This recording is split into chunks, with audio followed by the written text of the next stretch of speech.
if you'd like to join us. Dear Heavenly Precious Father, we thank you for the opportunity to come here today, God. We thank you for a little bit of sunshine after all this rain that we needed. God, we just pray that every decision we make benefits this county and leaves it better off than where we found it, God. Give us the strength, humility, wisdom, and understanding to get through this meeting and go about our day as Commissioner on the weeks to come. In your holy precious name we do pray. Pledge allegiance to the flag of the United States of America and to the republic for which it stands, one nation, under God, indivisible, with liberty and justice for all.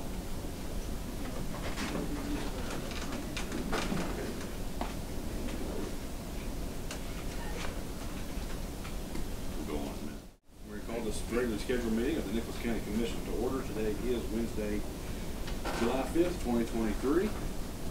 If we could go through the motions there first, if you will, please note the administrative reports, and we'll go through the exonerations of the assessor.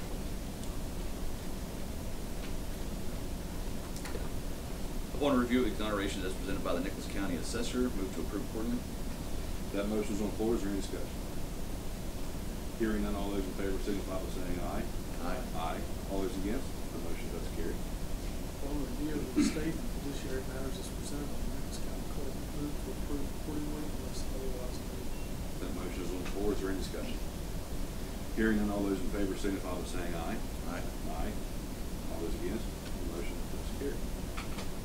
Upon submission of budget revisions received by the elected officials and department heads, the county will take appropriate action as deemed necessary. That motion is on the floor. Is there any discussion? Hearing none, all those in favor signify by saying aye. Aye. All those against? The motion does carry. Upon review of the invoices as submitted by the various departmental offices, the commission will take the appropriate action as deemed necessary. That motion is on the floor. Is there any discussion? Hearing none, all those in favor signify by saying aye. Aye. Aye. All those against? The motion does carry. For terms of office expiring, we have two. This is on the Nicholas County Public Defender Corporation. Clyde Bales and Dan Snyder both, with the term of office expiring August 1st of 2025. This is a 3-year term. These are the current members of this board, and to my understanding, they do not wish to continue. That's what we need.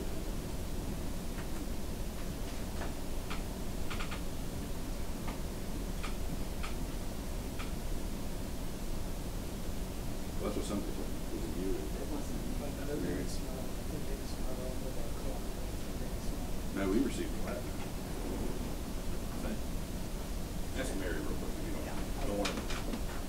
Not that somebody wants to be on.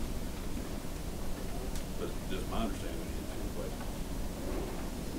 I've only heard one. Okay. So now that would be the first thing. Okay. See what they. We're supposed to have that.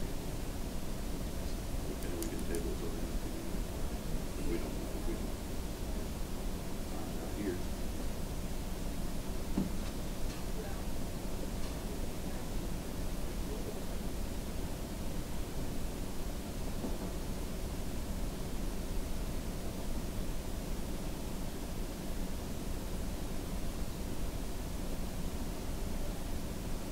Let's just go ahead and table this. And that being said, yeah, we're still. That being said, let's go to our public comment period. We do have a public comment this morning. That is Miss Mary Carpenter concerning county police. Yes. And what the rule of thumb is with code is you got 3 minutes. I'm gonna start a Alright. time here. All right. Hi, I'm Mary Carpenter. I live at 6462 Night Road. I have had issues with the neighbors since I bought my property, but they've moved back to North Carolina. They have tore property markers up, tore buildings down, and when I call the cops, when they show up, they're like, well, just record it, just document it. Well, I have had Mr. Acor over the hill, who did my survey back in 2018. He has willingly sent out a letter saying that he'll give her 2 weeks to rebuttal.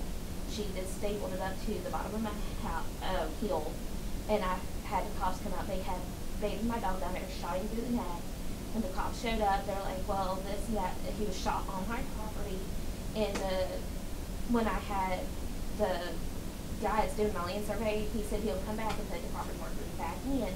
he just wished the cop would stand there and watch because they have been hostile. I have a protective order for my 15-year-old son.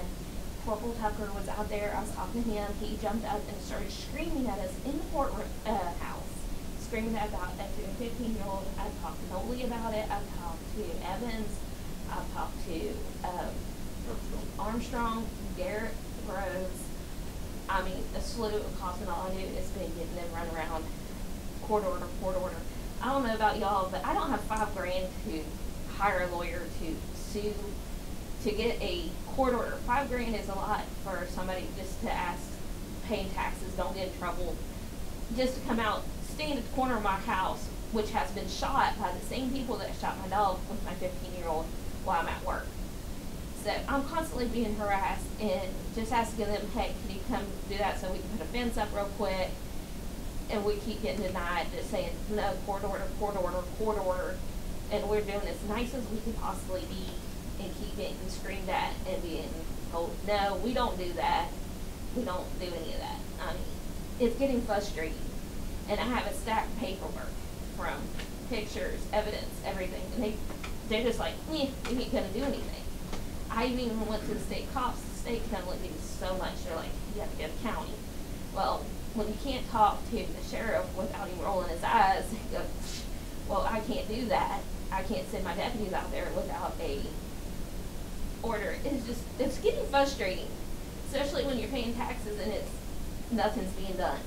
Besides sitting over here, I came to here to talk to a couple cops. The ladies in the office wouldn't even give me a cop to talk to. And finally, when we do get them, they just get mad and hateful and nasty, even when you're being polite. I really have not cussed or fussed or anything until they make me aggravated. I have tried to be a lady about it. Like I said, my 15-year-old son, he does teen court. He's not in trouble. He could be. He could be out raising. I have video of them throwing wood at his head while he is mowing. And the cop said, just take video. Just take video. Just take video. They're harassing a 15-year-old. And then when I went to Magistrate Brown, she's like, well, sometimes we have to keep our kids in. I have 2 acres that's not being mowed because I can't get the mow because they throw a hissy fit. Now they have tore down buildings and rebuild on it, and I can't get cops to do anything. And pulling up a property marker is an offense. They can't be doing that. That's all I have to say, but thank you guys. Yeah. Well, and I think we'd be glad to circle back with the sheriff's department and hopefully get some better results. Yeah, because all I get was court order, and like I said, $5 grand, that's a lot to get a court order just to have them stand there. I think me paying my taxes every year, if they come out of my paycheck, should be doing a little bit more. I mean, I agree, I support the black and blue. I have always never did, but these guys have been nothing but a pain in the butt. That's the best way I can put it. I greatly appreciate y'all taking the time and listening to us. Do you have anything to say, Bo? Just know it's sad that public servants around here won't do that. Yeah, but thank you guys so much. Your desire is to have somebody on site to replace the boundary markers and erect That's the fence. it. That's it. That's all it. They is. literally just have to stand there and, because these people have had guns taken. We go Monday for a protective order against him too, and they're like, well, once you get that, call us. Well, it's taken them 5 to 8 hours. We Yeah. live 10 miles, no, less than 10 miles from the courthouse. It shouldn't take 4 to 5 hours for them to show up, On a- especially with half of them in Craigville anytime. On a bad day, it takes 20 minutes to get to the house. Yeah. And it's taking them upwards of shifts to get to the house. Or even call back if I Yeah. I'm still waiting on him to investigate my dog being shot. Luckily, he is recovered, so that's the only plus about that. And I'm sorry, you said you live in Nile Road? Yes, sir. All over Just so the I first can side. remember too. Okay, I appreciate it. Thank you, sir. No, you think There absolutely. you go. Thank you all for your time. Do you mind to leave it?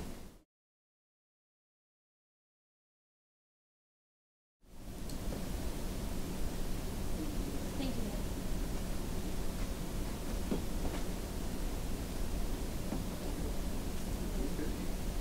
To try and get back to schedule best we can. Let's cut your time. No, don't listen to him. Hey, who has the gavel? we have with us now Dr. Anita Stewart from the Nicholas County Health Department. And if you don't mind to come up, but I'm glad to give the floor to you. So, hello everyone. I'm Dr. Anita Stewart. I just wanted to come today to introduce myself as like the official new health officer for Nicholas County. I've been serving in an interim role since March of 2022, but now I'm stepping into a more full-time position. And I just wanted to come so we can just talk about where we are currently and then where we see ourselves moving forward, and to really try to garner a stronger relationship with our county commission as we have started having beginnings of these conversations. We all have the same goals here of making a safer, healthier community, and certainly we know that if we can garner these partnerships and collaborations, we can all be more likely to achieve those. So the main things that we in this first year are going to be working on is really just enhancing partnerships, helping to educate, like, what is public health, what is our role here, what do we do, and how can we work with other agencies in our community to move that forward. We're already starting to do some of those things, particularly with community health promotion, which is one of the pillars that we are sworn to do. So what that means is taking a health topic or a safety topic in the community and working together to serve that. So last month was HIV Awareness Month, so we did mobile HIV testing in 2 of our communities and are working to really enhance knowing what your status is and being able to have the opportunity for free testing. The other thing that we're doing is collaborating with Camden Family Health as well as Summersville Regional Medical Center, WVU, to really not duplicate efforts. So we are all 3 entities with all the same goals. Let's try to garner that momentum together and that energy together to really unite as a community. So at the fair this year, which is the 19th to the 22nd, we'll all be working together to set up kind of like a health booth where we do like summer safety. We'll be offering naloxone, we'll be offering immunizations, mosquito and tick safety, sun safety, those types of things. 2 things that I just wanted to bring to the attention of the commission, because I think this is going to be where we'll have more of a partnership. There's been a lot of discussion locally at different meetings about the concerns of vaping, and I know you guys have all been voicing some of those concerns as well. We do have, of course, the clean indoor air policy through the Nicholas County Health Department, but really thinking about how can we strengthen that at a local level. Other commissions are passing ordinances that limit the distance to schools, the amount per capita in your county, and the amount like if there is a set amount, like they're grandfathered in and then moving forward. So thinking about how we could work together to do that. I do know that it's certainly something we're seeing at the school level. We're hearing concerns from the Board of Education.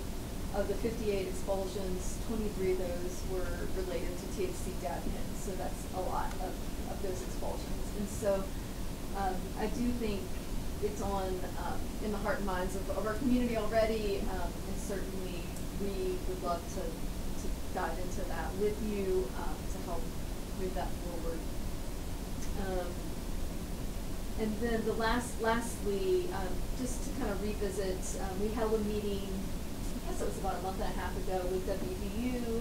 They came and presented on the Integrated Community Engagement Project, or the ICE Collaborative, which is a youth prevention program.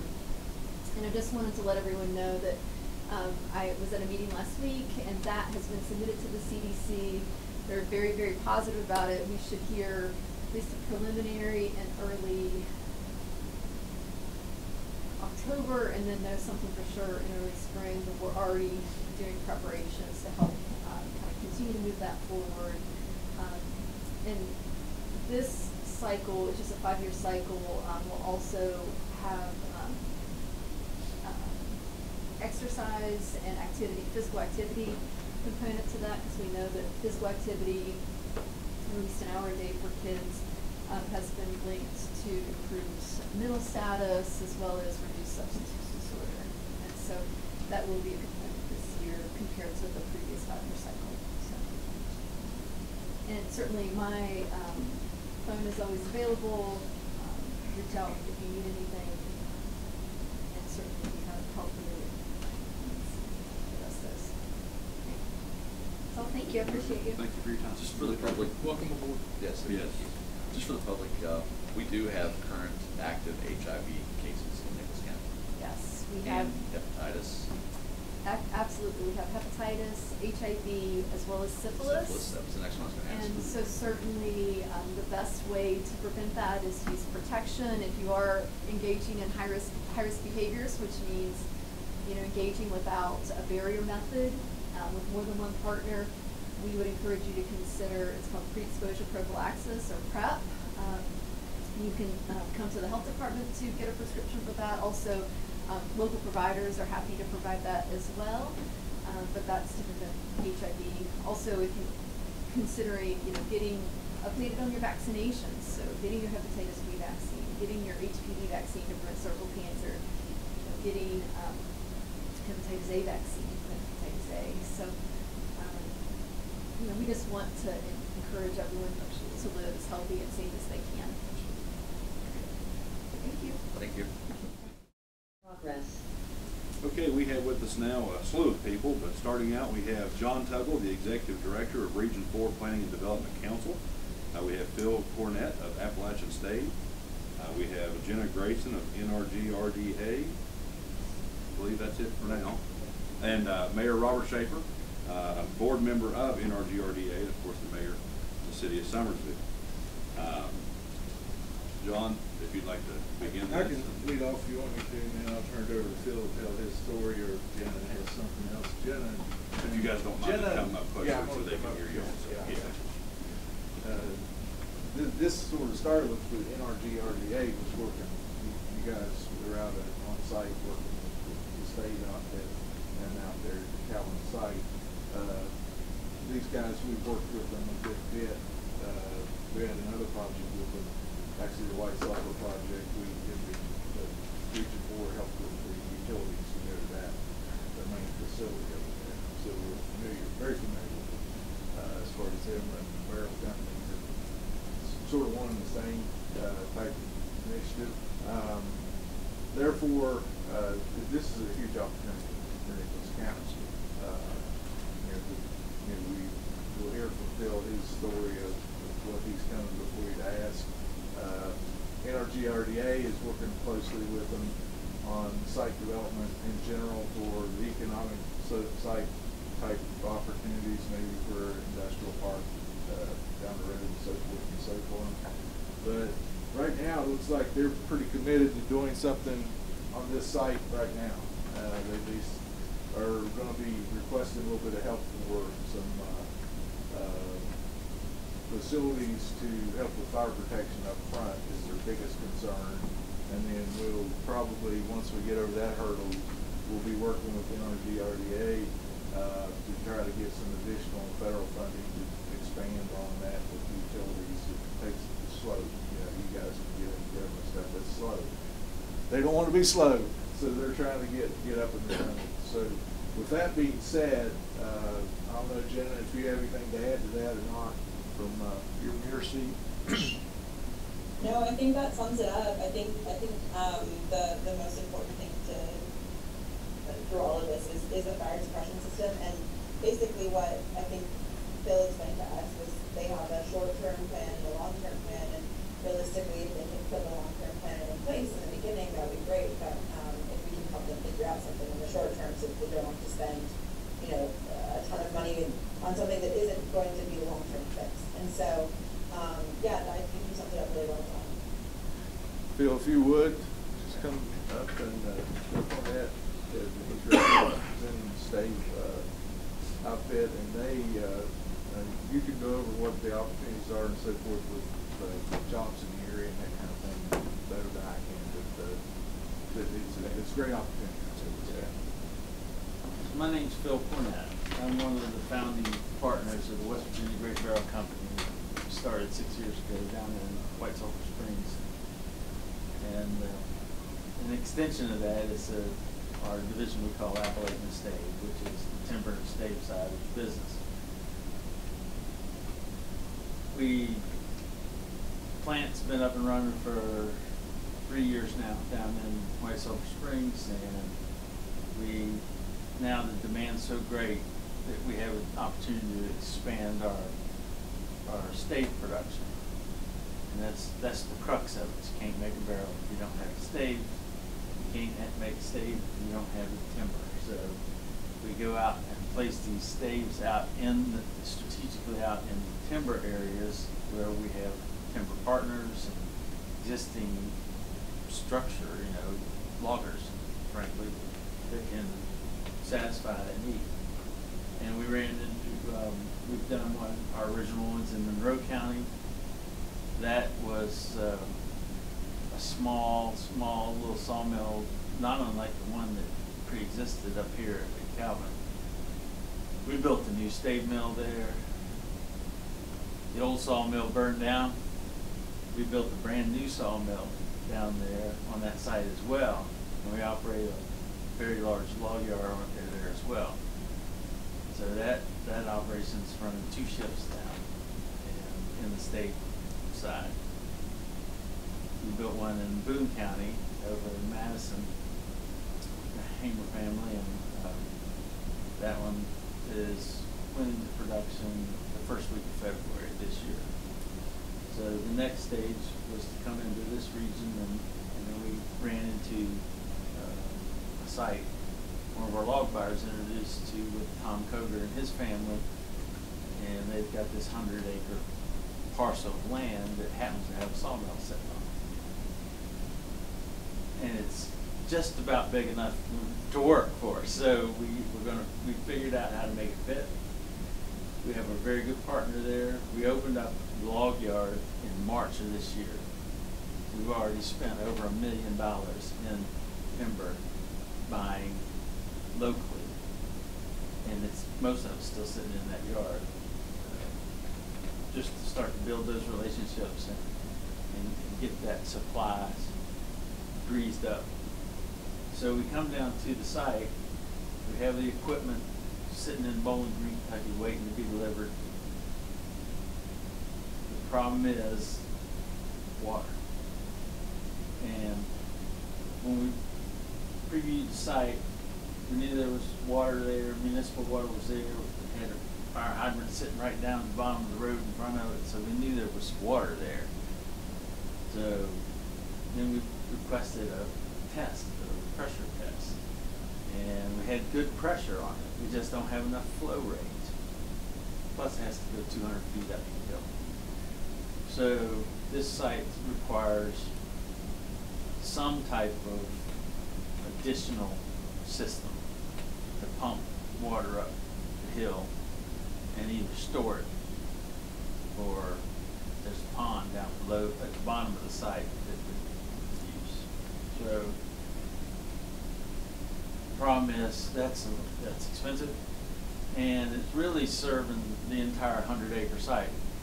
Because once you get water up the hill, only one fire happens at a time. So it will serve whatever's up there down the road. And I've approached Tom about it, and he's not interested in contributing. So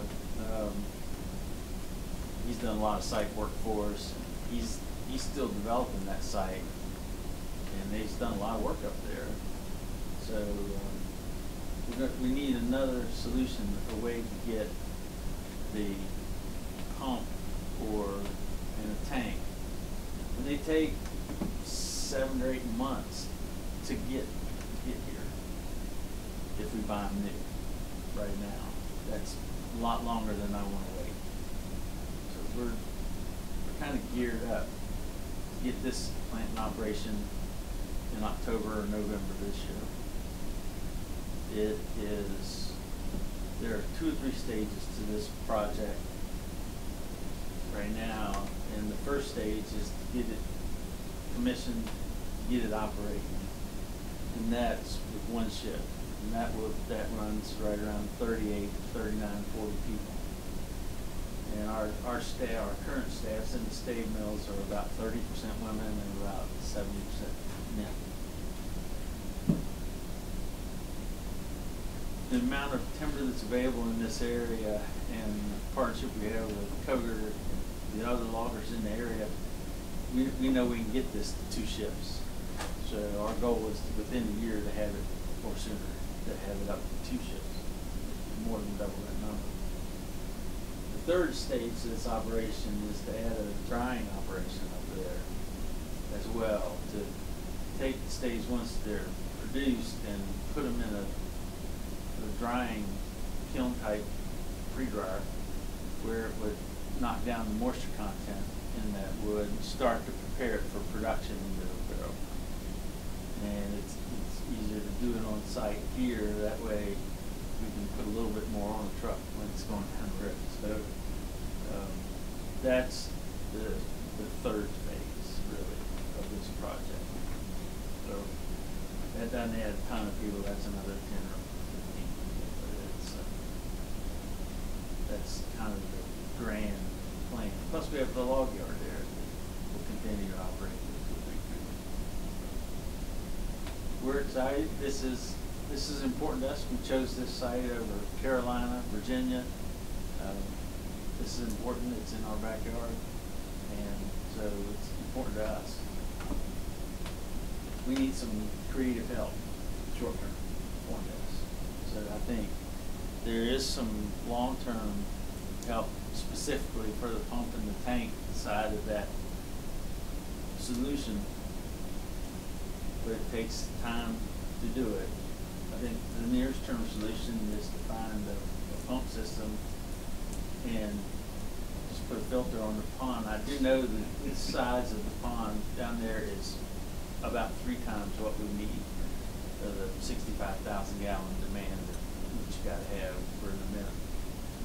And when I measured it, did the math, it was about 3 times what we need to have. So it's adequate. It's active, it flows from way up the hills up there. It's kind of like a French drain system built in the mountain coming down, and there's always water flowing in and out of that pond. So I'm not concerned about it. We've never done that before. So I've got an architect for a partner that I have to convince that it's going to work. But that's my job. But hopefully we can find some kind of short-term pump solution that can get that mill protected, because I really can't put it in operation until it's protected. So long-term, you're thinking somewhere between 75 and 100 volts? Right. At least 75. And on our side. Right. And so your ask from us is roughly $250,000. Is that right? Yeah, the breakdown that they gave me on, we use Brewer out of Charleston to do our fire protection systems. And they said the sprinkler, which is what we paid for inside the building, was over $100,000, and then the rest of it was split. I think the pump was $230 and the tank was $210. So we've got a way to get a pump on site on our time. To utilize the pumping system with the pond, Yeah, we need about $250,000. that's right. Get you an operating box. I think so. Robert, you have anything? Actually, I do, Craig. I got a lot. As you well know, I didn't know anything about this until last Wednesday when you and I had a conversation. Listening, I guess his name was Phil. What was your last name, Phil? Cornett.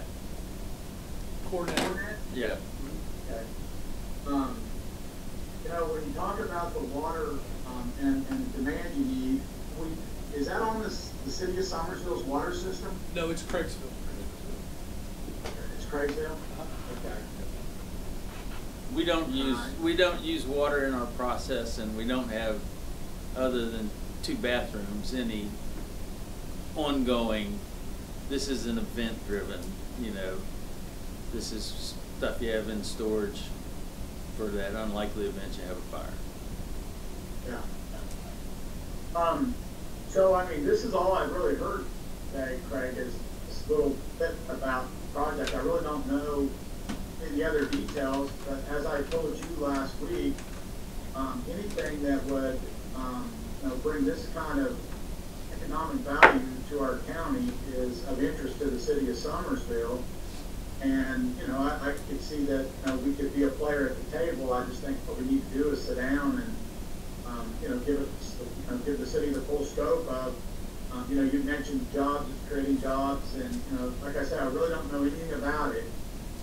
Put us in, fill us in, and then, you know, I feel confident that in some way we can bring some resources to the game.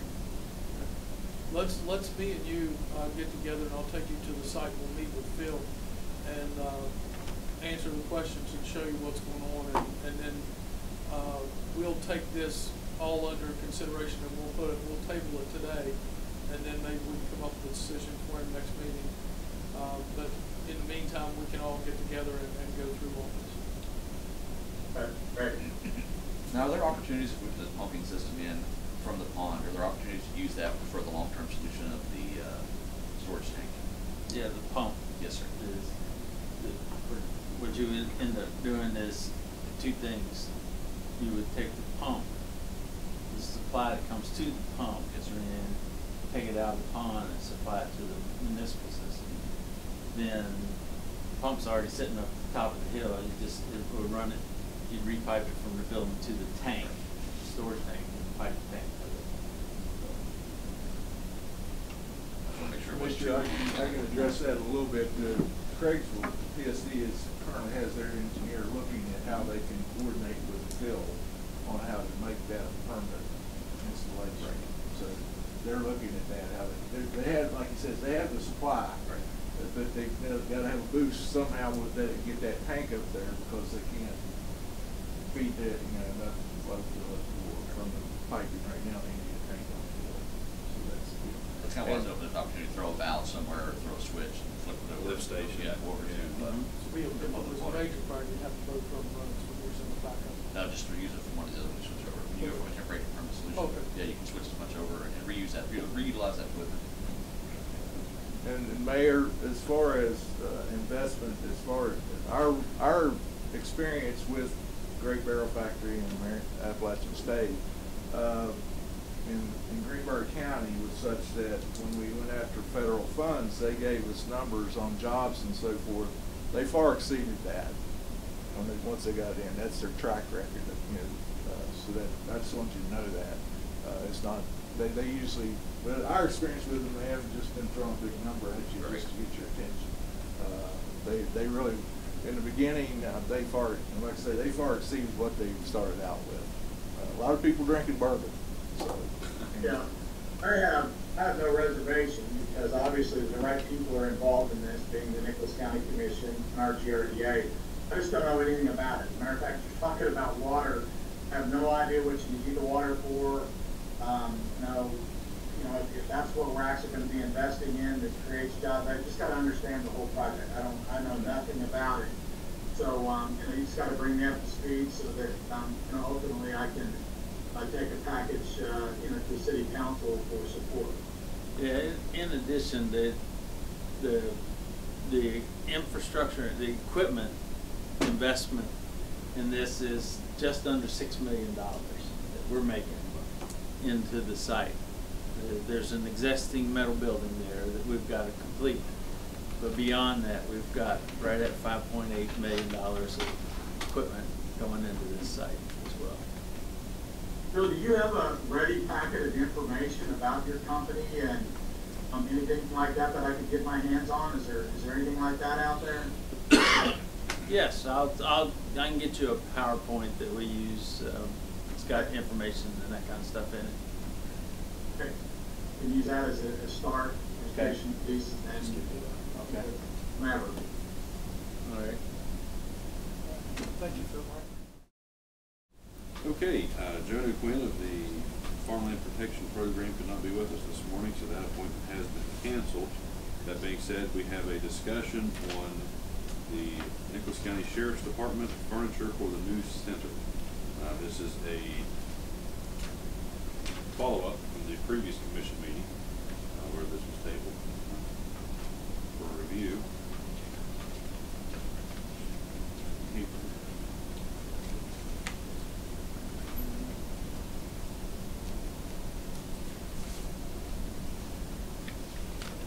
If there's any discussion on that, I have reviewed it again.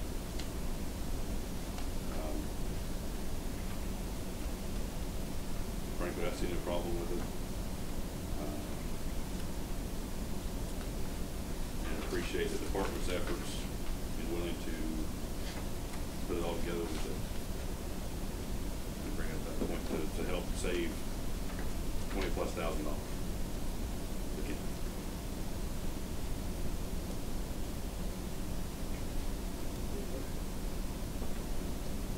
Yeah.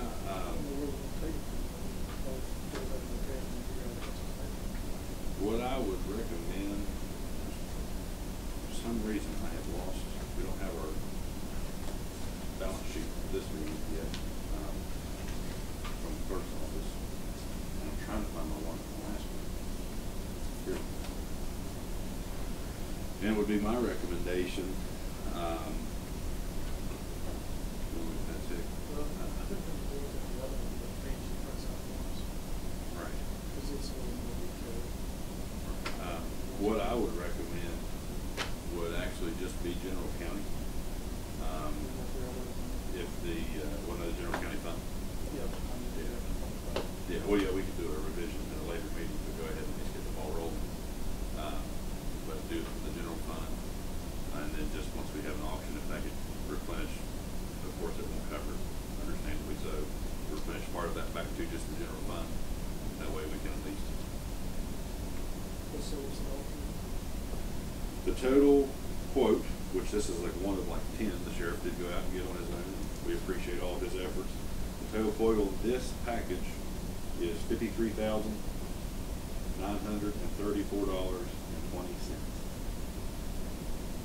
Half of what the other quotes were. Ship to us. But I do installation. Well, I think DRC and perhaps even Park Staff could be brought in to help.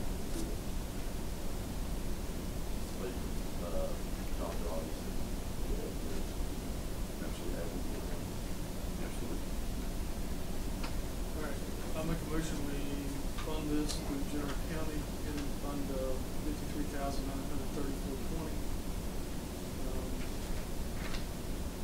And do they need an upfront deposit? It doesn't show. I don't know. Probably just the purchases will do it. Did they give you a turnaround time? This doesn't affect anything, but I'm just curious. It's probably going to be somewhere around 4 to 6 weeks, I guess. And it does say, I believe on that, work somewhere on the turnaround time. I don't recall. It seems like maybe some of it is a little different turnaround time than others. I don't know if they get all together or not. Yeah, some ships today, 2 to 4 weeks, 1 to 2 weeks. You might be getting a whole lot of different, ones. Okay. So that motion is on the floor. Is there any further discussion or question? Hearing none, is there a motion to approve that motion? Or we already have a motion done. All those in favor signify by saying aye. Aye. Aye. All those against, the motion does carry.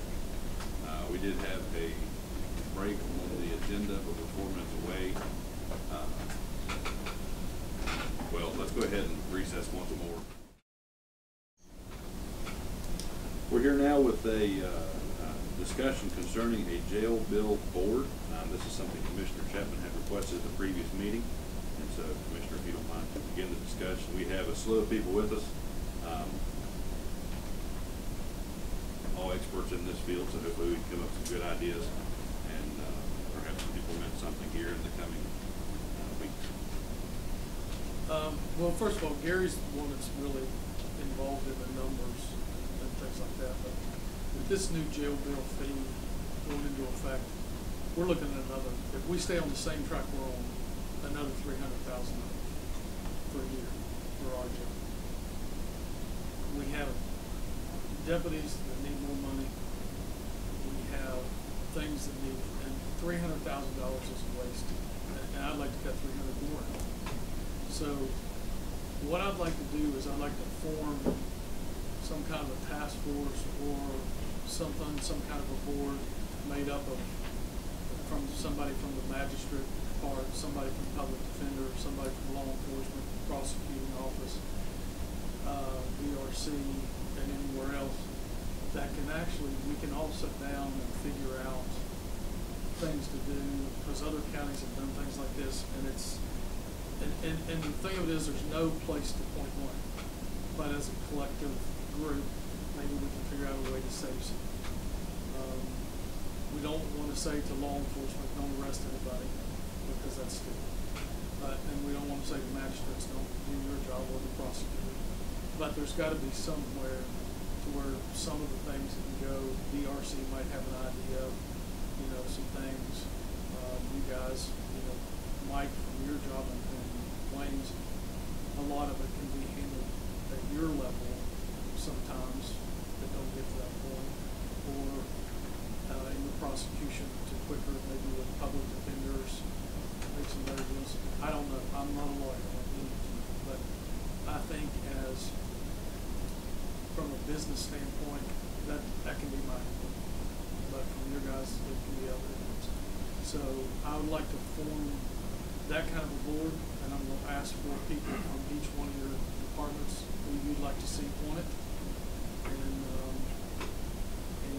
study it. Bo studies the jail bill, I think, pretty closely. Unfortunately, we're about to lose him, so we've got to train somebody else new. So,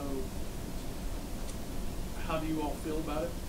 Have you, like I said, nobody's pointing blame, nobody's anything. I would like a collective group to come together and figure out how we can help. Ankle bracelets, more of those. We're willing to help with the cost of that. I mean, a $10 ankle bracelet a day is a whole lot cheaper than $60 jail.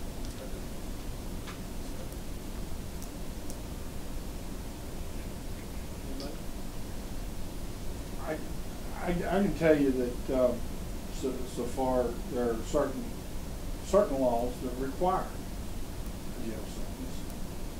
Some require a sentence, and then you can do an alternative sentence, such as day report or home confinement. And we make use of those things. Some people need to be in jail, and I think when you go and talk to the citizens, that's what we hear. Put them in jail. And I understand we have a problem. The felonies have to run their course. That there may be some things, if you guys want to go ahead and a lot of people we get can't do home confinement because they can't pay it. If you guys want to pay it, we can make more use of that. And I think that's what we're looking for, is just any sort of ideas. I spoke with Webster, Raleigh, and Greenbrier County, and they've been able to have an impact. I don't know what processes they took, but anything that we can do to partner up with that. And what we've seen so far is just a blame game. One group will blame the other group will blame the other. We're not filling out reports in time, we're not pushing through court in time, we're not doing this, we're not doing that. And we hear all this, and what we're trying to do, one, is break that down, those barriers down, address anything that we can do inside our organizations, and then at the same time, identify some low-hanging fruit and be able to pick those. But here's one problem that we've run into since we started doing alternative sentencing. You get somebody and you think 5 days in jail would do them good. Well, then they get an alternative sentence. That alternative sentence is longer than 5 days. That might be 30 days. And because we're not sending them to jail, and we're going to get something out of them at the DRC or whatever. Well, then they violate. The people we give alternative sentence to, they have to know that we're going to punish them when they break the rules. And then they may end up in jail longer than I would have given them in the first place. I don't know the solution to that, because as soon as the people we send to these programs think that we're not going to enforce it, our program's gone. I mean, that sounds like a logical path of progression. You give somebody a little bit of slack, you're trying to help them out. We do Learn. that. That's I what- mean, we do that. They have drug problems, and they violate. And they end up in jail for 10 days when they could have done 5 and got out. But we have started, anytime we do have a violation, we have started within 10 days having a hearing. So, or same with a bond revocation or anything, the magistrates have started setting it up so that we will have a face-to-face hearing with them and their attorney. And Gary's real good. If they're not real bad, we send them right back to DRC after they've done a few days in jail. Sometimes Gary will say, this part, DRC is not the place for this person. And that may mean to go back to jail, or it may mean we can get them into a rehab. They're real good about getting us rehab beds. So and I give preference to rehab whenever I can. You know, I've been doing this a long time, and Master Plummer, Hanks, and Brown have all, I mean, we handle more of their cases, master cases. I mean, we get people on bond through circuit court. But they've always been, and I'm not putting the blame on anyone except, I think the reason why that there's so many people, magistrate-wise, with misdemeanors that are in jail, is because they've gotten lost through COVID. I mean, I get a copy of the jail bill every month, and I look at, the felons and the misdemeanors. And I've never seen so many misdemeanors in jail, and I think that was the problem. It doesn't have anything to do with the magistrates or the prosecutor's office or the sheriff or anyone. It's just they've gotten lost in there some way, and they're staying in there too long. I think that's just what. If we could get some way to get their lawyers to get them a hearing to get them out, send them to us. I mean, like I said, we can help them. We've got GPS monitors. that Yeah, we we've put got on. GPS monitors. We've got, classes, and like I said, all the magistrates and the judge and Mike and everyone, the sheriff, they've all been, we're all, they're all on our board. So I mean, we have to, and like I said, I just think I've never seen the like of misdemeanor people in jail, and that's like I said, I don't know how long their sentence was, but it's since COVID just messed everything up, and we're all still trying to recuperate from that. And the jail bill, frankly, has been better, the past few years than I've seen in the far past. So. Supreme Court told us that probably magistrate courts throughout the state account for 10% of unconvicted inmates. That's not bad for 55 counties. We only account for 10% of the population of unconvicted. And most of what we have in Southern Ward, Central Region is simply unconvicted, like they're in holding. Is that correct? Or some of those? We have a new law, and we're required. And matter of fact, they just gave us a new one on CAPISs, and a CAPIS is usually a failure to appear warrant when they don't come to court, and we're required to have a face-to-face bond consideration hearing with them within 5 days of that being arrested. Now, here in Nicholas County, we usually do it the day of or the day after they're arrested. But you're not really likely to give bond to somebody that already has not appeared in court. And so you might, that's a problem. That not appearing for court is a big problem for us. And we have to enforce it. We have to. Or nobody'd ever come to court. But also, we have hearings to see if there are any bond conditions. Say you get a domestic battery, crime of violence. We have bond hearings to see whether or not there's some bond they can make. Sometimes they can, sometimes they can't. I mean, the law's in place where you even take a signature bond out. People don't want to sign for it. Just for clarification on your differentiation between convicted and unconvicted as far as the jail bill goes, if somebody's convicted of a felony as soon as the date of conviction, they're on the state's tab, not the county. So all of your felony jail bill is going to be unconvicted of that. Misdemeanors, they are basically the county's baby from start to finish. So if you sentence somebody on a misdemeanor, say like you give them 5 days, they're actually convicted, but it's our. Yes. Yes. In magistrate court, any conviction comes out of magistrate court, we have to pay. Once they're convicted of a felony, then the state pays. And the thing of it is, what kills us, we got to set up here to see this, but 30–40% of the city of Summersville's arrests, but we're responsible. It's like we're responsible all the way through this. The jail bill, the prosecutors, salary.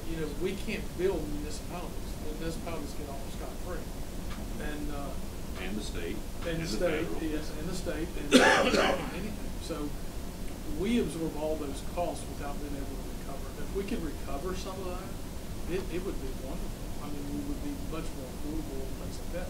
But when in October of 22, the jail bill was supposed to have been greatly increased because all the bonds were increased, and now it's increased by $20 a day per person. So we kind of got a raw deal right there to start with. So that's why we need, and like I said, if all you guys, I'll come to you, Gary maybe Gary, but we really want to put something together to where we can sit around and talk about this, and we can do it an hour or 2 a month, or whatever, and go through the list like Gary says. He memorizes it, and I know Bo does too, to know what's what, and maybe answer some questions and going forward. And like I said, with the ankle monitors, I can tell you I'd rather pay $10 a day than $65 a day. Well, let me say, in the past, we have had kickback from this office. In the past. Well, I told I told him a while ago, because he asked me a question, did you guys really say that? And I said, yes, we will help pay for that.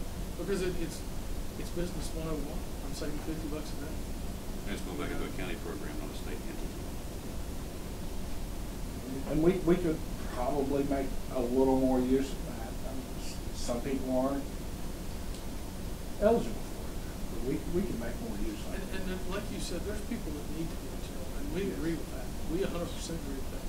But there's some that maybe don't, but we say we can put more in the violence. I mean, there's a few people in there now that definitely not half of you. We understand that. If you're willing to pay for the home confinement on it, the way, just off the top of my head, that I see we could make more use of it, is just on bond. Not post-conviction, but pre-conviction. And just say, okay, instead of you having a $5,000 bond, I'm going to give you a PR bond, which is personal recognizance, but you're going to wear this GPS unit so I know where you are at all times. From my office, I would absolutely agree with that. The purpose of bond is not to keep that person in jail for their trial.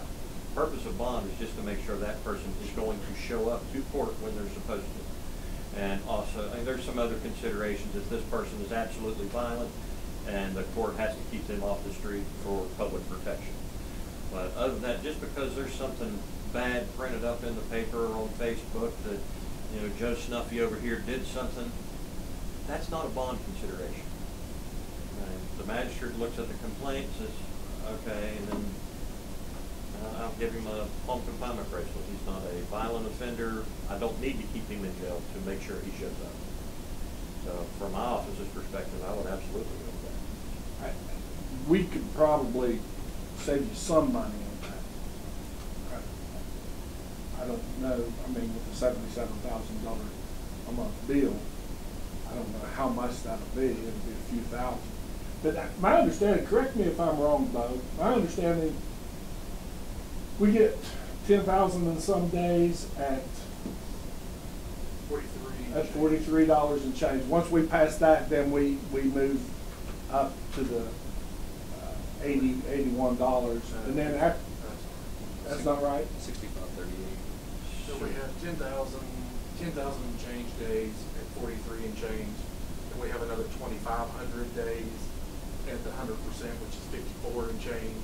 Okay, And 54. then anything over 12 and a half is 60 some. 60 some. 60 some. Right. So you and I had a conversation, and you think, when do we hit 10,000 days? Between the 6th and 7th month. I'm so sorry. Absolutely. I'm a numbers guy. You know, when the letter came out, I figured there's no other way to anticipate what kind of raises we're going to have to come up with money-wise, and go back and look at the numbers. So I went and I got this current fiscal year, went all the way back. I don't have June, so I had to guess. And our net change with these new rules is only $105,000. That's it. If our jail bill is the exact replica next year, as we're in the fiscal year right now, it's $105,000. Now I get $105,000 is $105,000, but it's not as bleak as what people are painting it to be. And it's $100,000. Now, if you look at our first 6 months of this current fiscal year, it was a little higher the first 6 months. Starting in July, we're in the middle of summer, we're right freshly out of COVID, there's a lot going on, so it's going to be a little bit higher. But for the last 6 months, we're trending about 70 to 72,000. If we continue that, next fiscal year, all 12 months, we're going to have a net loss of maybe 55,000. That's all. The 50 to 55,000 covers about half the raises we need for deputies. It really does. And that's what we're looking at, honestly. It's not I get goal. that. Yes. I get that, but I'm a numbers guy, Right. and I'm just telling you about the jail bill. Right. We're not going to lose $500,000 a year with the jail bill. It's not going to happen. We're not. It's going to go down from what we're currently paying for the first six and a half months. We're about 1,500 days a month. So 10.5 will get us right about 7 months. So 7 months, where do we save money? Even more than what we're paying now. So I just don't see that it's that bleak. I'm trying to get up here. Go ahead. Sorry. From the attorney's standpoint, the reality of the situation is that it's more complex than it seems to, because especially here in Nicholas County, when somebody has committed or even been convicted of 1, 2, even 3 and 4 misdemeanors sometimes, those people are people that are being put on alternative sentences. You know, you see these people that it looks like they're incarcerated for, 1 or 2 misdemeanors, but they've actually entered a plea and have committed several crimes, sometimes even because the reality of the situation is that even though it's not a blame game, the sheriff, that's an elected position. The prosecutor's office depends on the election. Magistrates, that depends on the election. And people are very hesitant, I think, to attach their names to something because, the average citizen isn't thinking about the jail bill. They're thinking, oh, I reported my neighbor who stole from me and they did a day in jail and now they're back out stealing from me again. And that has a negative fiscal effect on the county as well because you let these people out and, they go back up to Walmart and they get charged 2 days later with stealing. That raises prices for everybody. They go back home and they steal from their neighbors. So it's a more complex issue than it seems like.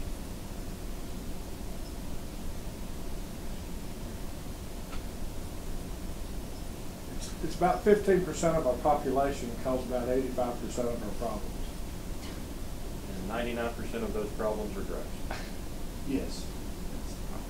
That's the problem. That starts in schools and mentoring and teachers and parents doing what they're supposed to be doing. You're exactly right. And we're losing $1 million a year towards We're taking kids at a record pace. Yes. Because parents are on drugs. One of the things that I would suggest, there's what I would consider key people missing from here being the state legislature. my opinion, they're the ones that have the power to fix this problem. If they give my office or the court the authority to, you know, go, whatever fines that are outstanding that the state's not collecting, if we go collect it, use that to offset our jail bill. Okay, I can do that.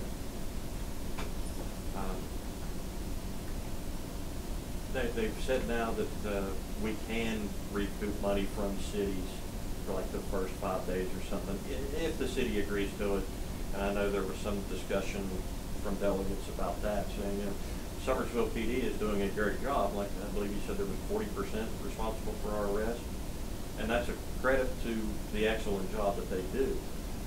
But they're not enforcing county law. Our county cops aren't enforcing county law. Our state police aren't enforcing county law. Everybody involved in this is enforcing state law. The one that's not paying anything on the bill is the state. It's their law that we're enforcing. They're the ones that have the power and authority to do something about that. I think legislature should be invited to, you know, I don't expect them to come to every monthly task force meeting, but I think they should at least be invited to be here so they can, you know, put in their 2 cents. That's a good idea. That's a very good idea. Well, not to speak for your office, but I know Prosecutor Williams called and he couldn't be here today. He wanted to see if there was anything to get moving, that if the first meeting could be next week or the after, so he could be involved, if he wants to be involved in that discussion also, just for the record. We'll find a place, John, we could probably have to move you down there too. Yes. Okay, anything else from anybody? Is everybody okay with this? And, I mean, is everybody willing to help us and help Yeah. the whole county? It's the county. Magistrates are willing now. We ready? I'll go back and talk to the other 2 magistrates, see if anybody wants to volunteer for it. Just notify Patty, who the representative will be. Sheriff, you got anything? I do not. All right. Thank you, everybody. All right. Thank you, gentlemen. Thank you all. Thank you.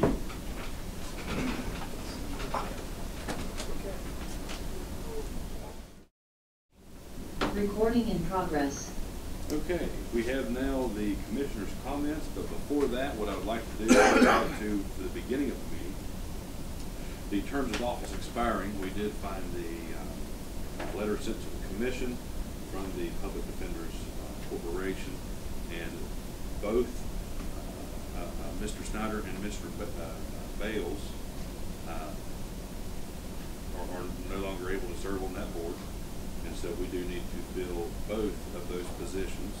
To my understanding, you had a recommendation. The one recommendation came to me was Steve Curry, which would, he had served on the board before and wanted to serve again. Okay. I'm fine with that. Is that, do you mind to make that motion? Yeah, I'll make the motion.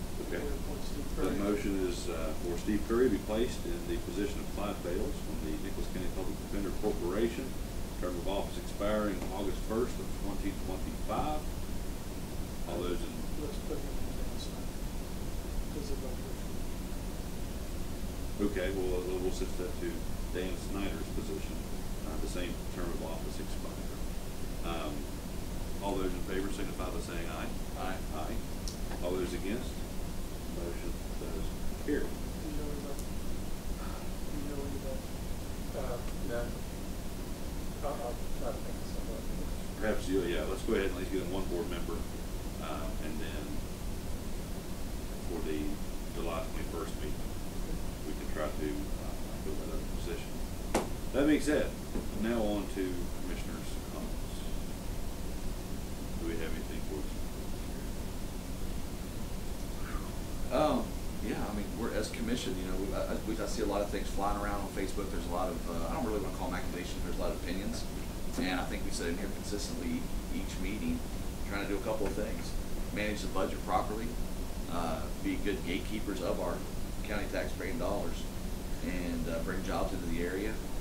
But it all happens through collaboration and a partnership. It happens with a collaboration partnership with our community members, with our other elected officials, and with our courthouse partners. And if we don't have that, we're spinning our wheels. So, you know, what you guys saw here earlier was an attempt to actually foster that, that collaboration that has worked in Webster, Greenbrier, and Raleigh to some degree. So, I think it's just a matter of eliminating barriers and taking the blame game away from things and having folks work together as a team and erase that compartmentalization that seems to exist in a lot of aspects. That's it.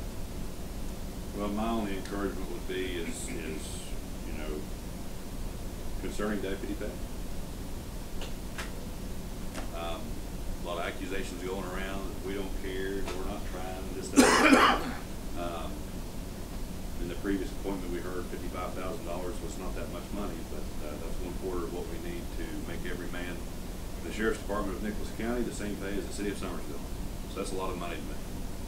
So I do hope that Commissioner Roberts and Commissioner Chapman's efforts with the jail bill board being created does bring some fruit to fruition, because we are committed, been committed. To everyone that wants to post on social media and have fun with those kind of things, come to us. I think this is, well, in my recollection, this is the most approachable county commission there is. I've never heard of any of us not willing to tell anybody anything commission related. We want to be team players, but we have to have team players play with us. And so I just would encourage, if you have issues, our door's open, our cell phone numbers are all over the place. Call us. Give us a ring and we'll be glad to help. Okay, I'm good. That being said, is there a motion to adjourn this regularly scheduled meeting? Just a short executive session for a legal issue, that there won't be any action taken by the commission. Okay. So before that adjournment, that's one. Do we have a motion to enter executive session pursuant to West Virginia Code 6-9A-1? I'll make that motion. Being said, the motion is on the floor. Is there any further discussion? I'd like to request only the commission and legal counsel remain in the room. And it is 10:33 a.m. All those in favor signify by saying aye. Aye. Aye. All those against, the motion does carry. We do stand in executive session. 10:50 a.m. Do we have a motion to exit executive session pursuant to West Virginia Code 6-9A-4? For the record, no decisions were made during executive session. We have a motion on the floor. All those in favor signify by saying aye. Aye. Aye. All those against, the motion does carry. That being said, is there anything else for this regularly scheduled meeting of the Nicholas County Commission? Hearing none, is there a motion to adjourn? It is 10:51 a.m. So moved. Motion's on the floor. All those in favor signify by saying aye. Aye. All those against, motion does carry. We stand.